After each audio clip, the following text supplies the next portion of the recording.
Hey guys, কি খবৰ আপোনালোকৰ? খবৰ নিশ্চয় ভাল আৰু মোৰ খবৰ ভালে। বহুত দিনৰ পৰা ভিডিঅ' দিব পৰা নাছিলোঁ কাৰণ বহুত ব্যস্ততাৰ কাৰণে। আপোনালোকে চাগে মোক পাহৰিয়ে গ'ল ন? মনত পৰি যাব বাৰু, এতিয়াৰ পৰা ভিডিঅ' দি থাকিম নহয়। আৰু এয়া সাজি কাচি ওলালোঁ।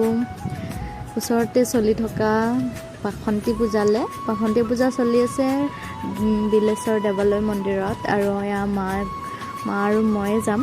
আৰু এয়া মা চাওকচোন ফটো প'জ দি আছে আৰু মই মনে মনে ভিডিঅ' বনাই থৈ দিলোঁ। মা গমেই নাপালে। আৰু এয়া আহি চাকি ধূপ এনেকৈ জ্বলালোঁ। আৰু এয়া পৰিৱেশটো চাওকচোন, ইমান ধুনীয়া পৰিৱেশ। আপোনালোকে আহি পাইছেনে জনাবচোন কমেণ্ট কৰি। আৰু এয়া মা চাকি ধূপ জ্বলাই আছে আৰু মই ধূপ চাকি জ্বলাই এনেকৈ ভিডিঅ' বনালোঁ আপোনালোকক দেখাবৰ কাৰণে দেই। আৰু এতিয়া সেৱা কৰি ঘৰলৈ যাম। আৰু আজিৰ ভিডিঅ'টো ইমানেই আছিলে।